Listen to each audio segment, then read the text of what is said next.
Hi, everybody. Welcome. We're 1 o'clock in the afternoon, live with a super exciting guest, actually. Hi, Zoe. She's here. And it's not the typical time that we usually do, but I'm so excited to have her here. And this is, look, here she is. Here she Hello. is. How are you? I'm good. How are you? No complaints. I mean, it's the middle of the afternoon here, so I'm fine. Yes, and it is 6 p.m. here. Exactly. Yeah. I look, this is you being here has been frankly a dream of mine for I think a number of years already, frankly, as I must say I'm like a silent stalker a little bit Oh, of your work because so much of what you do has just been so meaningful to me personally on my own journey. And I know that for so many thousands and thousands of others around the world. And so I just thank you for being here, first of all. thank you for inviting me and for all of those lovely, kind things you just said. To know my words reach anybody just means the world because it's why I write. It's why I do what I do. Is just to help people. So when I hear from beautiful people like you who say that my words have helped them, that means so much. Thank you. Okay, look, I need no introduction, but you need an introduction, and the best person to introduce yourself is you. Please, for the people who don't know you and they really need to know you, please share with them. I mean, look, we know you as the big personality, the person who has, reached into the government and been able to really shape the way this kind of community is helped. But I would love to hear about the beginning, about how you got started in all of this, and just hear about your work and how you've become this real powerhouse. Wow. To go back years and years, I trained as a counsellor, but as a hobby, never intending to use it professionally because that's what my mum did. And I was really interested in the topic. So I trained in that, did all my counselling hours and really enjoyed my training and really enjoyed working with people and the power of how communication and talking can actually help people through trauma. It was fascinating to me, but I didn't see it as my life core. I went into the events, PR and marketing business and loved doing that. Myself and my husband Andy ran an international company looking after clients, and we had all our own events and festivals as well.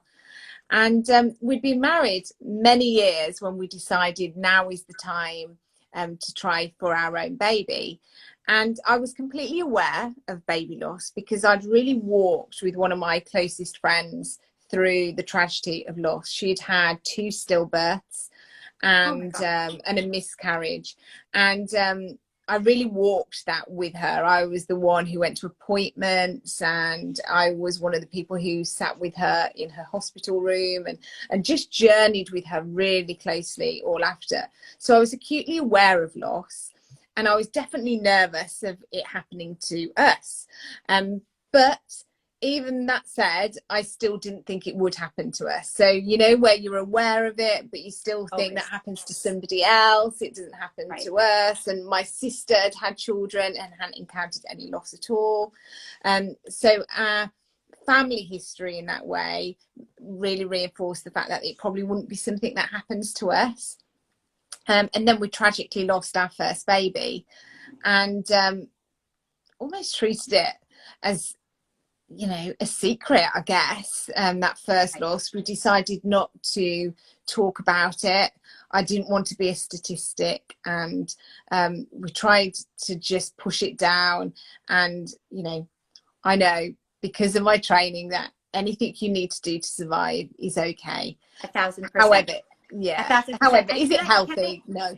Can I ask you how long ago was that? Because one of the things that I want to talk to you about after you speak about your journey is just this real cultural shift that we've had as a world, not only, you know, specifically in the UK versus the US, but really culturally as humanity, we've had this shift in terms of trying to push it down and push it away versus bringing it more out into the open. So I'm just curious as to when your friend lost her babies and when that first happened. Yeah, that was a long time ago. So she would have lost her babies over 20 years ago now. Okay. Our losses all were around, well, they started about 13 years ago, 12 years ago, around that time. So in terms of talking about loss, no, it didn't really happen. People didn't talk about it. And, you know, in lots of places, they still don't. But it was still very much a taboo subject. And yes, but we got pregnant again quickly. And that time we thought everything was really different. We were going for regular scans. Everything was okay. And then one day we found out our daughter had died. And yeah, nothing could have prepared us for it. The bottom fell from our world. And we entered just such a dark period where it felt never ending and torturous. And it was probably then we discovered that there wasn't a lot of support out there, because our doctor, who's also a friend, told us the fact that don't even go looking for support because there isn't anything really great out there.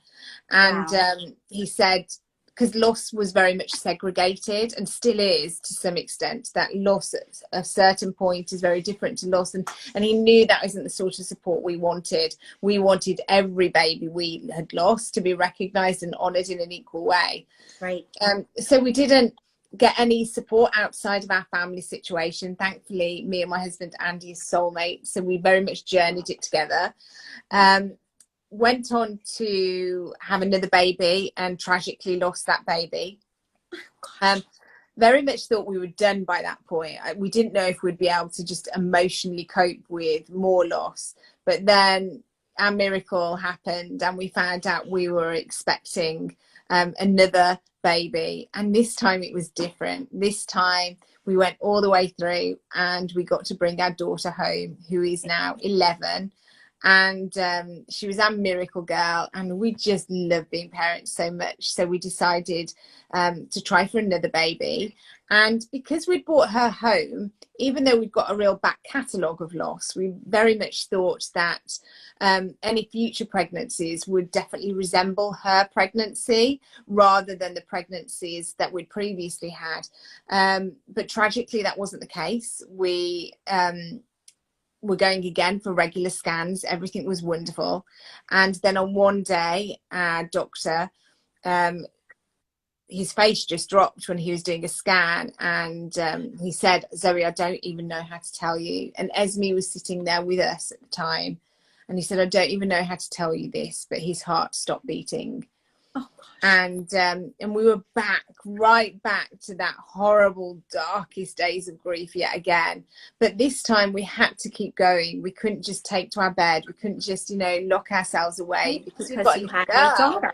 Right. Absolutely. Right. So that was a very different situation for us because we'd never had to navigate parenting as well as grieving at the same time. So it was a really hard period of time. And we didn't know what to do for the best, to be honest. We didn't know how long we should wait. We didn't know how long we should just wait to emotionally heal up. But at the same time, we'd made room in our lives for another little one. And we didn't want to replace, obviously, our little boy we'd lost, but we definitely wanted to bring in home another sibling for our daughter. Right. And so we tried again. We were really excited to tell everyone in the family we were pregnant, and we decided to wait and tell everybody at Christmas. So we told everybody at our Christmas Eve party that we were expecting again. And it probably wasn't a huge surprise to everyone because they clearly knew then we were considering trying for a baby because they'd just journeyed with us through another loss. And then I immediately started to bleed half an hour after telling everyone. And we were quickly told by the doctors that we'd miscarried again. which nothing could have prepared us for. It felt like we were back into the same cycle of loss that we'd been pre-Esme, and it was really traumatic, horrible. But then over Christmas and New Year, I carried on getting sicker and sicker and sicker. So in the January, I decided I had to go for a scan. Went for a scan, and we found out the doctors were completely wrong, and I hadn't miscarried at all. My goodness. I know. Oh, I know. my goodness. Nothing could have prepared us for, because they'd always been accurate before. So nothing Right. could have prepared us for them getting wrong. Thankfully, we're teetotal. So it wasn't like over Christmas and New Year, we thought, well, let's drink then, because we'd been told Right. we'd miscarried. So thankfully, I hadn't done anything that could have harmed that pregnancy in any way, which I was really grateful for. And then we got told we were having twins. So it went from having no babies to, well, actually, you're actually expecting 2 babies, which is one of the reasons you're so ill and so sick. Right. And but that pregnancy was fraught with complications. I was really ill. I nearly died during the pregnancy, and we didn't know if we were going to get to bring home either of our babies. And really tragically, we lost one of the babies, our little girl Isabella, but we got to bring Bronte home. Bronte was healthy and she was well, and that's how we've got 2 little ones with us and 5 little ones in heaven. Oh my goodness, Zoe, I'm just, look, I've obviously done my homework, and I do know that you've experienced this tremendous amount of pain in the course of your life, which obviously led you to your life's work here. But just to hear you tell it, it's heartbreaking. I mean, and it's just, I mean, it very much reminds me of I have also a history of recurrent loss. I've had 4 second trimester losses in a row, in addition to 2 other losses that were earlier on. And those periods, like just hearing you speak about those deep, dark periods, and the difference between the periods before you had your daughter and then after you had her, and how you had to pick yourself up. I mean, I guess the question is, what made you finally say, we could talk all about the different pregnancies and how you decided to go on and move on and so on and so forth. Like, we could talk about that. But what I really want to discuss with you is what gave you the impetus and the push to do something greater than that. Like, to take your own personal story and say, this is not right. Like, the community at large needs to change.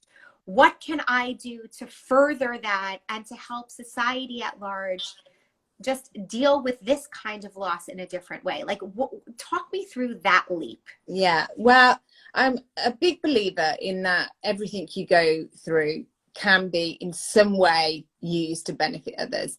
And that isn't the cliche that there's a silver lining or that there's a gift to come out of it, because, I'm just not the type to even go down that avenue. I just think loss is utterly heartbreaking, and don't even try to tell me something can come from it. That's my belief. However, I do believe that when you have walked through something, and something traumatic or something life-changing, you can use that to help other people. And I passionately believe that. And the one thing I really realized was the fact that all of my training, and I'd done so much training to be a counsellor and so many additional courses along the way, and extra work and man hours in counselling, etc. And I thought I got grief. I thought I understood grief, especially walking through it so closely with friends. However, once I'd been through it, I discovered all of the training in the world couldn't have prepared me for actually encountering it firsthand. And that showed me how utterly important it is, especially in baby loss, to get your support from somebody who has been there themselves. Because all of the training in the world can't make you truly aware of what it's like. And the one thing when you're going through loss is it's really hard to find the words to describe it. So you could sit in a therapist room and, you know, pay a fortune out, but not actually be able to communicate what you've experienced. However, Yes. you sit in that room with somebody who's been there and lived it. Half the time you don't even need to speak. You don't even need to find the words, because they all already fully understand the trauma and the grief and the pain that you need help to navigate. And so that's where I realized it was so important to have somebody who had gone through it. And I looked around at the organizations that existed around the world, and so many of them weren't run by bereaved families and bereaved parents. Often they were started by them, but along the years and down the path, they've then been handed over and have been led very corporately rather than being led by people who get it. And so we knew we wanted to do something different. We knew we needed to do something. I never go through something anyway and don't try to find some beauty in the ashes. And so it was evident, I guess, to everyone around us we would do something. And it was when Bronte was about 6 months old that I knew I'd really dealt with our grief. I'd processed it so healthily and well, but I could see those around me who had gone through similar experiences hadn't. And they were very much stuck in that same place, those darkest days of grief where I'd been able to navigate through it. And so I realized the fact that some people need just a little extra help. Some people don't have a family like we have who'd got the skills to help us navigate it. Some people haven't got that extensive training to know the fact that when they don't want to talk, you need to do the opposite and you keep on talking. And so that's when we said, why don't we start a not-for-profit division of our company and run bereavement services for people? That exploded. What was, just to interrupt you for a second, what was your, I guess, for-profit version of your company? What was that piece, and how did this then naturally fit in? Is that the way? Yeah, well, because it was international events, PR and marketing, and the initial concept for what we were doing was doing a bereavement service at cathedrals. So it was going to be these massive events. It was just a natural thing. Then tying all the counselling and the experience, running a bereavement service at a big nation cathedral was an easy thing, something that we could arrange in literally an hour, where other people might have to spend 6 months to do it. And so that was the natural synergy. And then on from that, the support.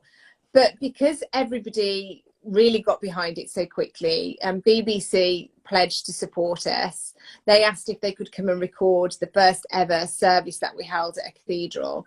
And then the Guardian newspaper, which is one of the main newspapers in the UK, ran a big article, and they sold it around the world. So they sold it to the New York Post and loads of other newspapers around the world. And so instantly the organisation went from what we thought would be this tiny little thing to help a few people to, within a few months, our website was having over 650,000 hits a month.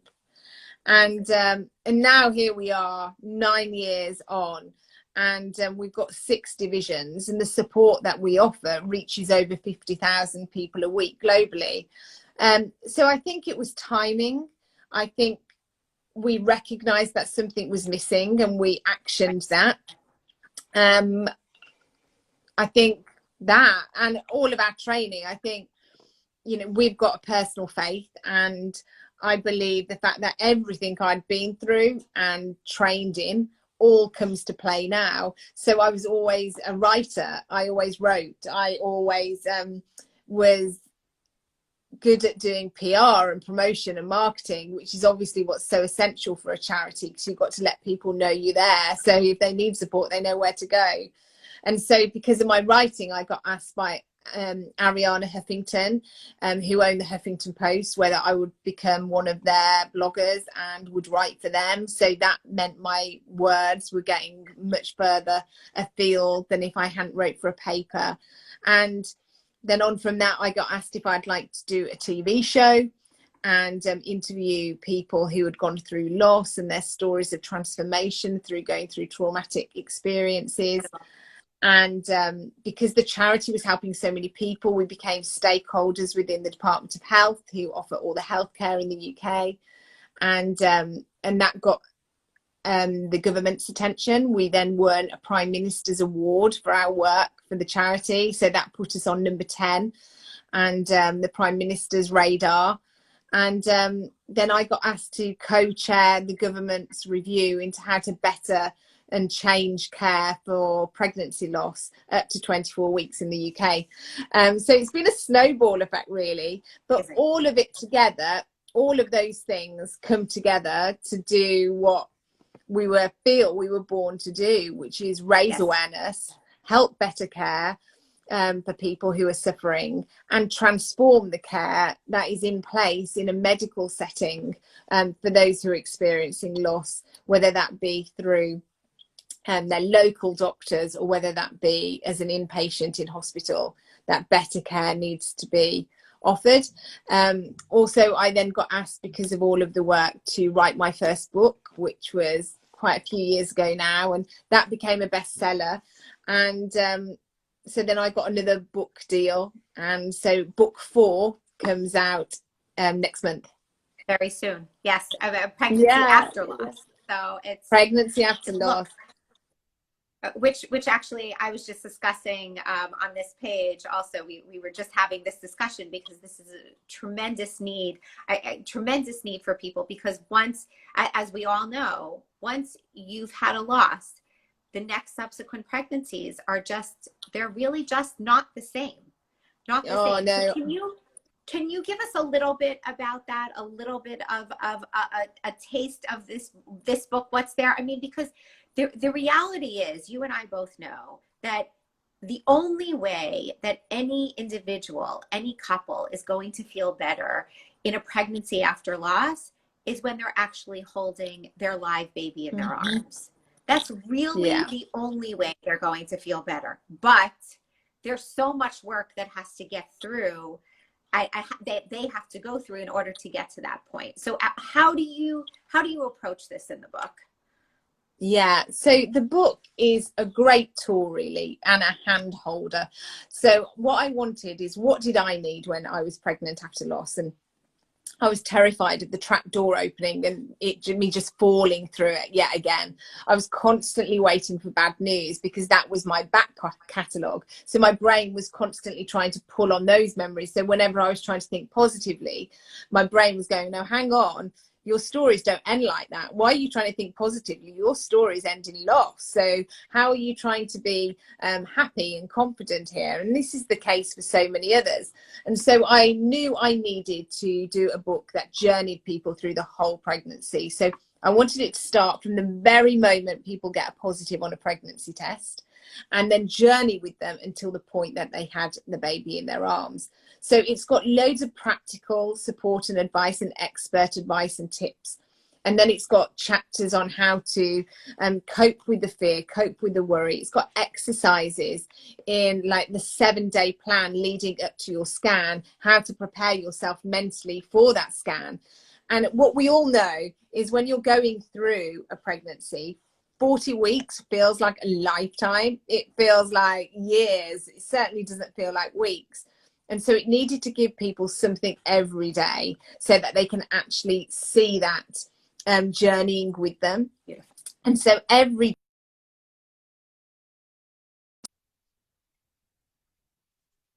pain and grief, or an exercise to help you embrace this new pregnancy. It's got personal stories in there from people who have gone through loss and then journeyed pregnancy after loss. And for some, they can potentially be something that could resurface a bit too much pain. So in that, we've actually put them. Yeah, so in those, we've actually put anything like that into a grey box, so you can easily avoid it. So if you don't want to read other people's stories because you prefer to avoid all of that and just focus on your own story, that's totally fine. Once you've got your baby in your arms, go back and read them then. But it's easy for people to avoid that. And all of my books are kind of written in that sort of style. So book 1 and book 2. Book 1 is Saying Goodbye, and book 2 is the Baby Loss Guide. And they journey people in a similar way through grief. So Saying Goodbye has got 90 days of support, and the Baby Loss Guide has got 60 days of support. And that's laid out in a similar pattern where it has some information that might hit home with somebody about something you may be feeling, or grief layers, or struggling with seeing other pregnant people, things that people go, oh yeah, oh my goodness, that is what I'm going through. Right. And then it's got an exercise to help you process your grief and pain, and then it has a quote every day.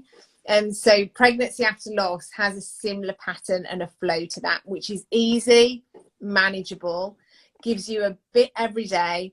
I want it to feel like a friend sitting on your bedside table that is journeying this with you, and nothing that would overwhelm you. And that's the thing with grief and pregnancy after loss, anything can quickly feel overwhelming when your brain is already overwhelmed with grief.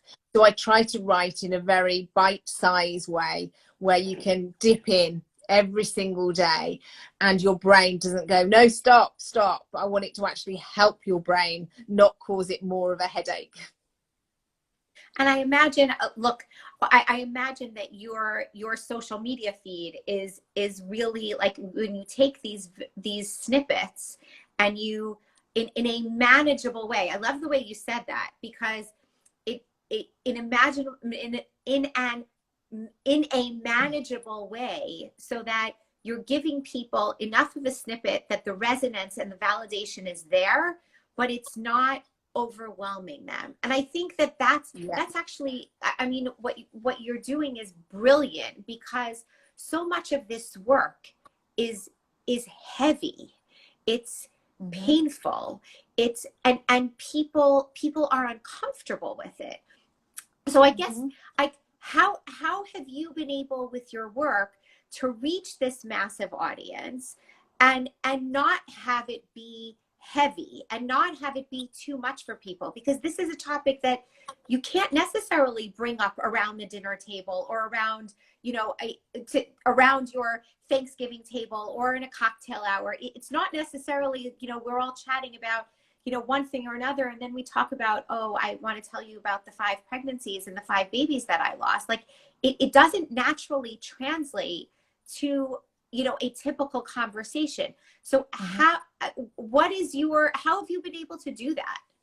I don't know, really. I think I clearly have an ability to hear what people are saying and pick up the emotion, what people are saying, and be able to translate that into words. So a lot of people, when they read my quotes, they say, oh, is that what you're feeling today? Is that why you wrote it? And actually it's not at all, because I definitely, prior to even setting up the organization, I'd done my grief work. Obviously grief is a lifelong journey, but I'd done that. So nothing that anyone could say or hear would make me traumatized in any way, because I don't cry over the babies I've lost anymore. I just smile when I think of them. They just bring me utter joy. And however short their lives were, they've made such a massive difference. And that brings me so much joy. Obviously, I'd do anything to bring them back, obviously. Of course. And I will grieve for them forever. I will miss them forever. However, I can now talk about them without it causing any pain in my heart. It just brings me joy that I get an opportunity to talk about them. And so when you see the quotes on a day-in-day basis, it's not because that's what I'm feeling, it's because that's what I'm hearing from the hundreds of people I speak to every single week. And I'm hearing their pain, I'm hearing their heart cry, and so I try to translate what that feeling is. I've also got a really amazing memory.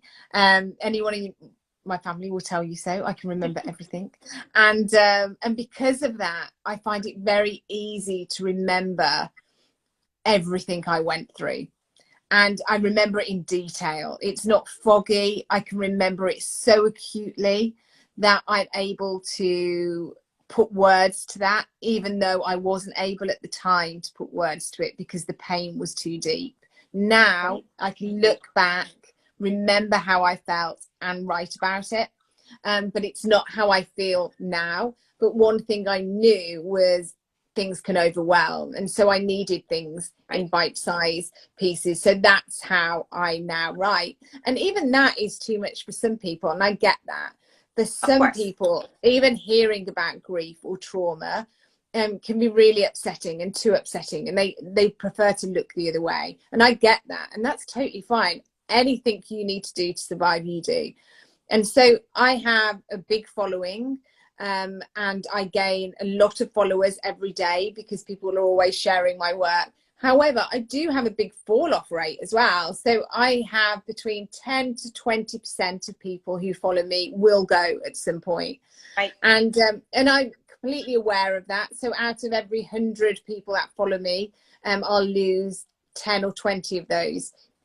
And that's just because it's too painful for some people. They don't feel ready, or they want to control their feed. So a lot of those people probably still visit my account because my actual viewings of my account can be double what my followers are. So, but they control that. So instead of it just coming up on their feed, they just visit my account when they want to touch that pain, or they want to resonate with other people who are actually feeling the same thing.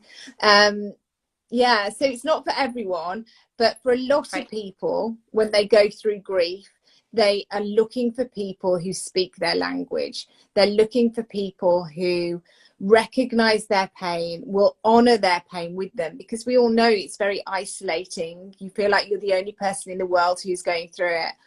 And if you can't find the language to describe what you're going through, that can just accentuate the loneliness even more and that isolation. And so that's why people go looking for people who they can hear their story in other people's quotes and in other people's feeds. And that's what a lot of people say my feed does for them. It actually makes them feel less alone. It makes them go, oh my goodness, that's what I've been trying to say, but haven't been able to find the words to say it. And so it also feels a bit easier for them to share that with friends and family. I think when it's not, look, this is how I'm feeling, and they're worried that people will, I don't know, make them feel that they should be getting over it, or that they are, I don't know, self-pitying maybe, that they're sitting and wallowing in pain. And so people get scared about sharing how they're feeling. However, if you share somebody else's quotes or somebody else's work, it detaches you a little bit. And so you can say, oh my goodness, I've just read this and I love it. I've just read this and it really resonates with me. That's a very good way of sharing what you're feeling without putting your own words on the line and risking criticism from others around you, which can be so painful when you're already dealing with the pain of the loss. The last thing you need is people making other comments. Very much. Do you find, do you ever have people coming to you and say, yeah, I know why you had to go through all these losses. You had to do that because you've built this, incredible empire of education and awareness. You had to go through all of that pain because of it. Like, what do you say to those people? Yeah, I say that's crap. Exactly. I say it's absolutely, I say it's rubbish. It's absolutely nothing to do with it. However, could I be doing what I'm doing if I hadn't gone through it? No, because the only reason I can do what I'm doing is because I've been through it. So I can actually translate what I did go. So if they're saying that is the truth, because I did need to go through it to be able to do it. However, is it why I've gone through what I have so I can now do it? No, that's where it's nonsense. And I think that's where people want to make everything really pretty and make it all tidy with a nice bow on the top, that you've gone through this, but this beautiful thing has emerged from it, and it makes them feel better, and it makes the world feel like it can't happen to them because they're not called to this work. And so they're self-protecting. So the more you can distance yourself from something and say, well, that's why it happened to them, but it would never happen to me. And actually loss doesn't work like that. It's just my personality is one of being a campaigner naturally, I am not one to just sit there and see anything bad and not do something about it. I will always speak up, and at the cost probably of my time and sometimes my joy, where I'll jump into things where I'm thinking, why on earth did I even get involved in that? Why didn't I just keep my mouth shut? And I could stay silently on the sidelines, but that's just not my personality. If I can see something needs doing, I'm naturally the first to say, me, I'll do it. Because I just don't understand anyone who's happy to sit on the sidelines, because I'm such a proactive person. Right. And so it felt natural. Yeah, I'm a doer. Yes. Yeah. And I mean, to sort of like sum this all up, you know, your losses were, you said, you know, around 12-ish years ago. That's sort of when all of this started. And, yeah, well, my last loss was 9 years ago. Yeah. Right. So we're talking about between 9 and 12. Yeah. My losses were also around that same time period. Okay. And what I always say is that time period in both of our lives was the most incredible. I mean, I can only speak for myself, obviously, but you've given words to it already. Was some of the most lonely, just absolutely depressing time of my life, where I felt that no one understood. And yet, what's fascinating for me to watch as someone who also came to this space in the last 4 to 5 years is that there's been a seismic shift in the way all of us respond to loss now. And you're certainly part of it. But I just wanted to hear from you how you see, like, because there are still cultures and there are still places in the world that are still not at this place where they're comfortable discussing or dealing with loss. But what have you seen from your sort of bird's eye view as the one who's advocating change and making that change? What have you seen over the last number of years, and where do you think we're going? Yeah, well, what I'm definitely seeing is people are becoming more open at talking. And I think that we're still using the same terminology that we were using 6, 7, 8 years ago, that baby loss is a taboo subject. And I don't actually agree with that anymore. I don't believe in any way it's a taboo subject, because people want to talk about it. And a taboo subject is something that people don't want to go near. They don't feel comfortable going near. But actually the exact opposite is the case with baby loss. People do want to talk about it because so many people are going through it. Now, of course, you're always going to have a group of people who think this is too painful to discuss. I'm not comfortable with talking about death. However, I think that's very much attached to death in general, not just baby loss, where we're not comfortable with talking about death because we feel we need to just be happy. We need to have a stiff upper lip. We need to pretend we're happy.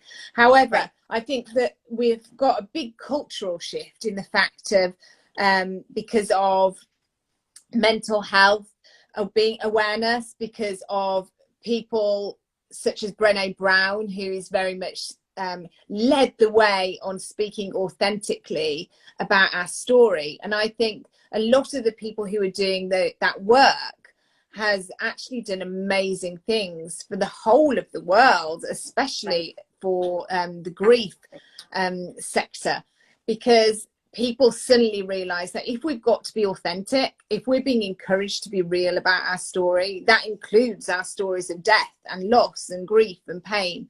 So I think that's where the cultural change has been. Yes, a lot of us have been doing a lot of hard work in that area, myself and my husband included, and all of our team at sayinggoodbye.org have been doing. However, I think that there's been a lot of people who have helped in that from a lot of different areas. And together, it's all coming together at a really beautiful point now, where suddenly as a society we're saying, okay, it's okay to talk. Yes. I still think that a lot of people are trying to get people back in the box and are saying, okay, that's enough. I think you've talked a bit too much, or you're being a bit too open.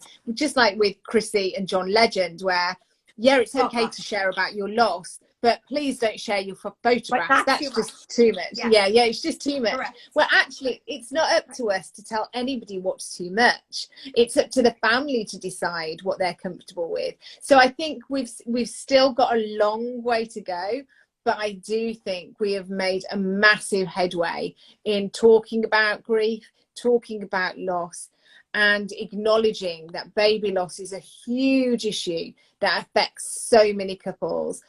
And I think there's a lot more topics still to come out of that. I think we haven't attacked half the subjects that need to be attacked. For instance, marriage and couple breaking down after going through loss. I don't think we talk about that anywhere near enough, when the stats show around 70% of relationships break down. It's one of the #1 reasons for couple breakdown. Is it that high? I don't think we talk about that. Is that a UK? Is that no? That is a general. Is that a stat. UK statistic, or is that a worldwide? No, wow. I think it's a global one. Wow. Yeah, it's a huge issue, and there's so much around. There's so many other subjects on from that. Unemployment because of it, people losing their job because of workplaces not acknowledging bereavement. Yeah. There's so many other subjects that we need to go down that avenue to discuss. However, it's kind of a one at a time thing, I think, where if you come out with too many issues, people may not listen to you. So we're trying to do them one at a time as an organisation, but also keep the conversation open and saying loss and grief and the legacy of grief certainly doesn't stop at the tragedy of losing a precious baby. There's so much more that gets lost because of the loss. And we need to keep talking about that, and we need to do a lot more research into it, and a lot more help should be offered to couples so we can prevent some of these horrible things that happen, that the loss is the first domino, and then there's so many other things that go down along the line. So how can we stop those dominoes from falling? Absolutely. Absolutely. Zoe, thank you. Thank you so much. Thank you for the work that you do. Thank you for your plethora of publications, of your charity work, for your advocacy work. Look, this is what the world needs. You have also been one of the proponents of helping this conversation to move forward. So we all as a collective society are here because of the work that you do, in addition to so many others. So thank you so much. Well, thank you for your amazing work, and wanting to work with people like me and our organisation to make a difference, because together we can make even more of an impact, right? Absolutely. Absolutely. Look, okay, everyone, Zoe is available. She is on Instagram. She has 4 publications. She is very accessible to your needs and your thoughts about loss, and she is a wealth of knowledge, and I'm honored to have you here. Thank you so much for your time. You know, we didn't exactly, look, your time in the UK didn't exactly match up with the prime time, you know, Eastern Standard Time, but God willing, this will be saved and people can refer back to it, because I know they've been clamoring and they've been so excited that you're coming on here. So thank you so much. I really appreciate it. Thank you. And actually, straight after this live, I'm doing another live with one of the doctors who's at the forefront of recognizing PTSD following loss. So if anybody's interested in hearing about all of the science behind that and the research behind that, join me again on my channel in a few minutes. Amazing. Thank you again. Have a wonderful day. May Thank you continue to be successful in reaching all of the people you need to reach. But at the end of the day, I think all of us say in this work, what we really wish is that there would be no more baby loss. But until that happens, we are both here to help anyone who needs. Thank you. Absolutely. Thank you. Thanks so much. Thank you. Okay. Bye-bye. Thank you. Bye.